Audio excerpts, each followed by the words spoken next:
Yan mga kadinsero, luto na yung ating sinaing na bigas na malagkit. Yan.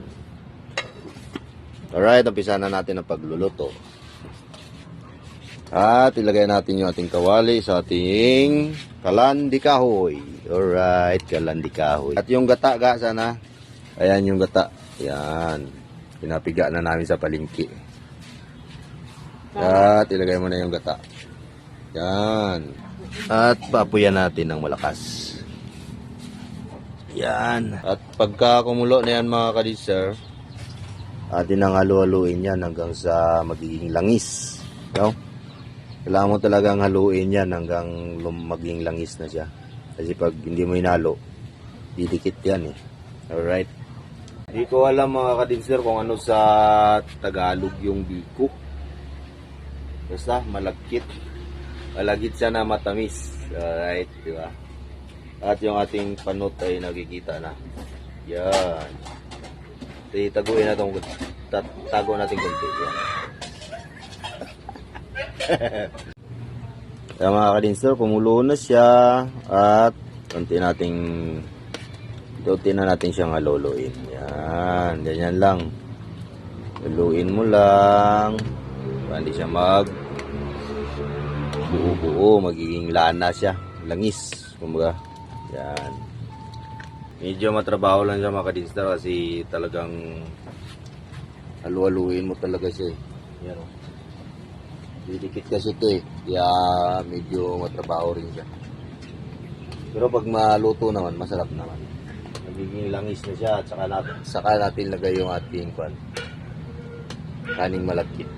Ayan ang mga kadinster, oh, lapot na siya, oh. Yan, magiging latik yan siya mamaya. Ang hirap pala kumuha ng kakanin, no? Kakanin pala tawag dito mga kadinster.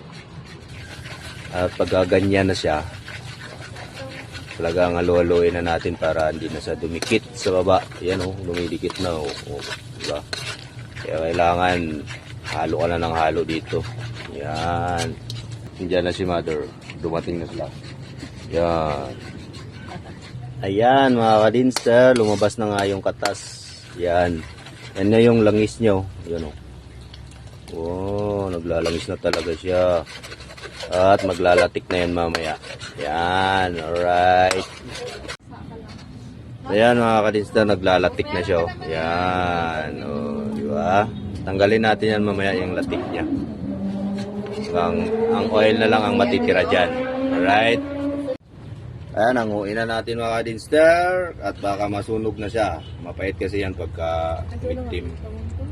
Yan. Yan, natin nalalayan ako ni Commander. Yun. Nagiging oil na siya mga kadinster. Lana na siya, lana. Lagyan natin ng kalahating baso ang mantika. Para yung ating gatas ay yung gatas. Yung ating sugar ay hindi magiging magiging candy, di ba? Yan. Kasi pag puro mantika lang, lagyan mo ng asukal yan, magiging candy na yan siya. Right? Natin yung asukal. Ayan o. Kita man ang kamot ni Wonder. Ano, asukal, maskubado. Maskubado, yan. Pag nilagay natin yung maskubado mga tol, halu-haluin natin para hindi magbubuo. Ang purpose ng kaunting tubig ay para hindi siya mag-gas mga kadinster, no? Yan. Dagdagan natin ng at lagyan din ng brown sugar. Yan. Kita mo si Rapi si Ria din sa Facebook? Yan, at halu-haluin natin. Ano na siya ni Queenie? Bana? Tapos siya sa konti. Kailangan mo talaga siyang haluluin para hindi siya magbubuo. Yan, tulad niya, no? Nagbubuo na. Ito na lang na siya. Sa 1 kilong bigas na malagkit, 2 niyog yung aming gata at kalahating maskubado. Ang asukal na brown sugar ilan? Ano lang, estimate lang. Estimate lang, mga 1/4 siguro yan. Yun, kalahati, tapos 1/4 na brown sugar. Yan. Kasi pag ako magluto, pure lang na maskubado, na short tayo ng maskubado, diagdagan na lang ng brown sugar. Yan lang natin sa mga dister hanggang sa siya ay matunaw, no? Yan.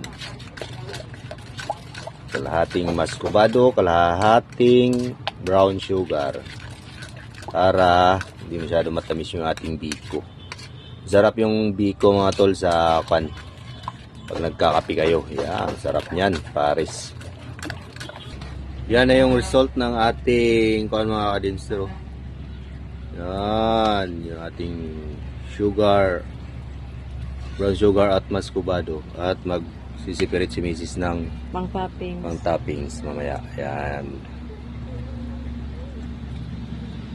At ilagay na natin yung malagkit. Yan. Pilit. Pilit ko sa Bisaya. Sa Ilonggo. Sinaing na malagkit na kanin. Yan na. Malapit na matapos yung ating biko mga kadinster, no? Pagod lang magawa ng biko. Pagod sa paghahalo. Grabe. Kaya pag bumili kayo ng kakanin, huwag yun ang tawaran. Kasi ang pagod maggawa. Hindi ako galit. Nagpapaliwanag. Lagay na natin lahat. Yan. Ay, wala batok pa. At halo-haloin na natin. Para maghalo yung sugar na niluto natin at yung kanin. Yan. Diba? Yan. Halo-halo lang. O, pakita mo rito. Oh. Ang itsura na ng ating biko. Yan. Luluin mo talaga mga kadinser kasi didikit sa ilalim yan. Para ma-mix din siya. At tinaan nyo yung apoy pagka naghalo na kayo. Para hindi siya dumikit. Yan. O, diba? Ayan na o. Yan. Tamang-tama lang yung ginawa nating sauce nyo. Sarap ng biko na to. Ang almusal, pwede rin. Pero pagka may diabetes ka, Pwede rin. Tikim-tikim lang. Hindi naman bawal. Naman bawal.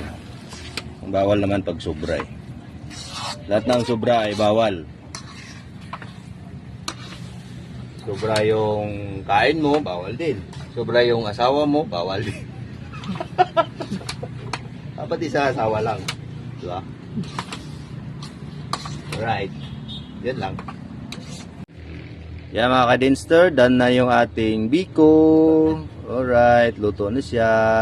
Wow, sarap nito. Alright. Yan na mga kadinster. Oh. Yan. At nagsipirit si Mrs. dito para ipakita lang namin kung para saan ito. Ito. At ito. Diba? Sa-toppings mo yan. Yan. Yan. Para magmukha siyang mas masarap pa talaga. Yan. Sa gitna pa. Yan. At ilagay na yung latik.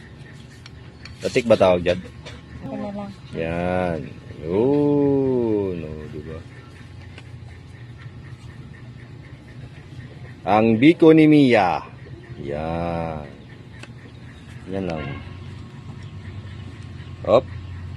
Yan na yung itsura niya mga kadinser. Ganyan siya. Yan. Diba? Wow, sarap ng tsura niya oh. Yun, natapos na ang ating biko na ginawa. Alright, hanggang dito na lang mga kadinster. Bye bye.